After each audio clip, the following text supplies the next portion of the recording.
Selamat malam para netizen dimanapun kita berada, salam inspirasi bagi kita semua. Lihat saja ya, sudah dibongkar habis-habisan begitu kan ketika Tempo mewawancarai ya terkait dengan lapangan JIS tergenang air di situ begitu kan ya. Ini langsung begitu kan wawancara dengan arsitek JIS ya. Prasityo Adi menjawab polemik ini begitu kan. Ini saya lihat bahwa kalau kita melihat dengan Jakarta International Stadium atau JIS ini kembali menjadi sorotan akibat lapangan tergenang air dari perhelatan Piala Dunia U17 2023 beberapa waktu lalu. Banyak muncul spekulasi di situ begitu kan. Ada yang mengatakan wah ini rumputnya di situ begitu. Gara-gara diganti maka tergenanglah banjir, tergenanglah air. Ada yang mengatakan seperti itu. Ada yang menyalahkan drainersnya di situ begitu kan ya. Drainersnya kurang baik, kurang maksimal begitu kan. Ada yang mengatakan bahwa ya rumput itu kan tanamnya berbeda antara hybrid di situ begitu kan ya. Terus kemudian ya dengan drainersnya di situ. Bisa saja faktor utamanya di situ. Ada yang mengatakan seperti itu begitu kan. Karena media tanamnya juga berbeda, pasangnya juga berbeda, maka itu pengaruh kepada drainersnya. Ada yang mengatakan seperti itu begitu kan. Tapi sekarang ini dibongkar habis-habisan terkait bagaimana ya air itu bisa bergenang seperti itu begitu kan. Bisa banjir seperti itu begitu ya.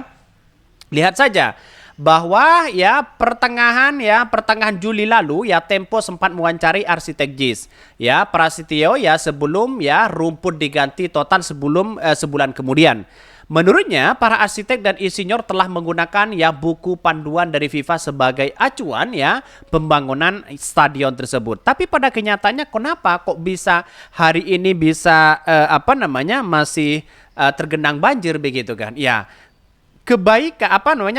kelebihan dari JIS itu hanya 12 menit loh begitu kan ya. Air itu bisa surut di situ begitu.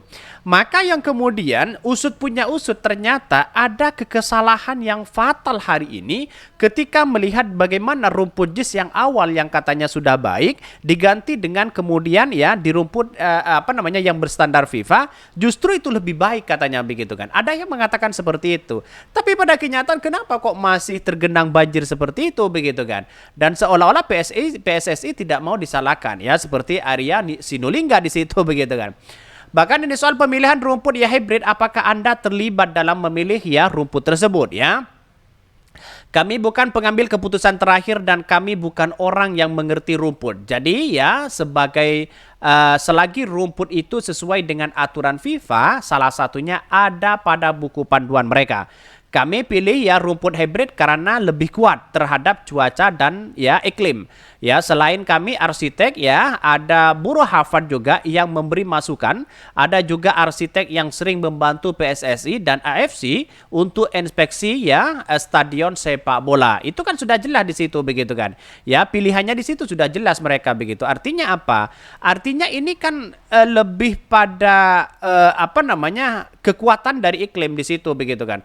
Kalau toh pada kenyataannya hari ini melihat dengan JIS banjir dan sebagainya begitu kan ya. Apakah yang salah itu adalah drainasnya atau rumputnya? Itu yang menjadi pertanyaan penting hari ini begitu kan. Maka masyarakat dan para netizen semuanya mengkritik habis-habisan rumput itu begitu kan. Seolah-olah ya sejak diganti rumput maka tergenanglah banjir di situ. Padahal katanya begitu kan ya. Diganti rumput atau tidak itu sama aja, tapi berpengaruh pada media tanamnya. Katanya begitu. Media tanamnya itu ketika berubah menggunakan selain hybrid, maka itu berdampak pada drainasnya di situ. Nah, inilah yang menjadi spekulasi hari ini bahwa dibongkar habis-habisan oleh arsitek ini begitu kan. Salah satunya mereka mengatakan ya begini, sebenarnya ya seberapa besar keterlibatan ya buruh Harvard dalam pembangunan JIS? Dia menjawab, buruh Harvard banyak membantu standarisasi stadion bertaraf internasional, mulai dari jarak tempat ya duduk ya sudut pandang penonton hingga sisi pendapatan ya stadion seperti papan iklan. Buruh Harvard itu sejatinya perusahaan yang kuat di bidang pembangunan ya. Produk terbarunya adalah renovasi Stadion Tottenham Hotspur. Jadi peran mereka sangatlah besar di situ begitu kan. Padahal ini sudah memberikan satu statement begitu kan ya terkait dengan adanya situasi ya rumput JIS hari ini begitu kan. Tapi pada kenyataan orang akan melihat bahwa rumput JIS di situ menandakan bahwa itu sangat baik begitu kan, yang awalnya kenapa harus diganti begitu, katanya begitu ya. Tapi pada kenyataannya hari ini sudah kelihatan bahwa benar-benar mana yang lebih tahan begitu kan, ya rumput hybrid atau dengan rumput yang non hybrid di situ. Pada kenyataan non hybrid itu kan masih 90% begitu kan ya, memang murni begitu kan ya, 5%-nya ya bukan dari terbuat dari sintetis di situ begitu. Maka lebih kuat katanya begitu kan. Ya dibandingkan dengan, bahkan surutnya itu tidak nyampe 12 menit. Kalau ada bergenang banjir mungkin 5 menit sudah surut. Katanya begitu ya. Tapi pada kenyataan saya lihat bahwa dari beberapa narasi-narasi yang dibangun hari ini, seolah-olah JIS itu ya gimana begitu kan ya. Ada yang memang tahu, ada yang sok tahu, ada yang pura-pura tahu begitu kan. Ini bagaimana Prasetyo Adi menjelaskan soal perubahan desain, jumlah tempat duduk ya termasuk pemilihan rumput hybrid yang ketika itu sempat dipersoalkan. Ini bagaimana ceritanya? Pada 2010 saya dan rekan saya DPT Pandega desain Waharima ikut sayembara tersebut. Dulu namanya Stadion BMWW ya, belum bernama JIS. Sayembara itu diselenggarakan oleh Dinas Olahraga Provinsi DKI Jakarta. Bahkan pemenangnya bukan asal dipilih dari pejabat atau pemimpin daerah. Sayembara itu dilakukan karena Jakarta tidak punya stadion lagi setelah Stadion Lebak Bulus dijadikan sebagai ya depo MRT di situ. Pada kenyataannya ya dalam hal itu sudah diungkap sebenarnya begitu kan dari beberapa orang begitu kan yang mengatakan bahwa JIS itu sebenarnya pakai hybrid itu lebih tahan ya, walaupun rumputnya agak kurang kena, kalau kena sinar matahari agak kurang baik begitu kan ya, dalam artian bahwa harus ya ada 100% di situ katanya begitu ya. Tapi pada kenyataannya orang berspekulasi tidak seperti itu begitu. Justru kena sinar matahari itu lebih baik katanya begitu kan ya. Dan inilah muncul spekulasi pada akhirnya rumput itu diganti begitu kan ya. Wallahu alam apakah ini diganti dari mana ya. Yang jelas saya telusuri sampai hari ini masih belum ada siapa ya orang pertama kali yang terlibat mengganti itu begitu kan. Arsitek JIS ya Prasetyo Adi buka suara. Ini salah satunya. Jakarta International Stadium JIS yang menjadi polemik hangat dalam beberapa hari terakhir. Ya, musababnya stadion yang berada di utara Jakarta itu dianggap kurang memenuhi standar Federasi Asosiasi Sepak Bola Dunia FIFA sebagai salah satu ya venue Piala Dunia U17 ya Indonesia 10 November 2 sampai 2 Desember 2023. Kenapa orang-orang mengatakan wah ini kurang layak lah, ini kurang itu dan sebagainya? Pada kenyataannya menurut saya pribadi ya lebih layak begitu kan ya. Bahkan ini lebih baik dibandingkan dengan stadion-stadion yang lainnya.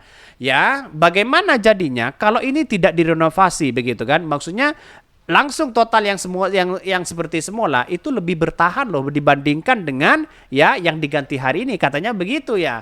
Jadi artinya apa? Orang yang kemudian tahu bola atau tidak itu kan lihat situasi dan iklimnya begitu kan ya. Salah satu hal yang mendasar yang dipersoalkan adalah penggunaan rumput hybrid atau campuran rumput asli dan sintetis ya disebut kurang sesuai dengan ya standar FIFA. Padahal kenyataannya itu sudah standar FIFA yang luar biasa begitu kan. Kenapa harus seperti ini begitu? Dan pada akhirnya ya arsitek ini buka suara begitu kan. Dibongkar habis-habisan di situ bagaimana ya roda perjalanan hybrid itu kalau bermain ya agak lama di situ. Bisa saya 15 pertandingan begitu berturut-turut dia masih kokoh sebenarnya begitu kan ya. Tapi untuk pertumbuhan rumputnya memang agak lama dibandingkan dengan yang sekarang. Kalau yang sekarang itu lebih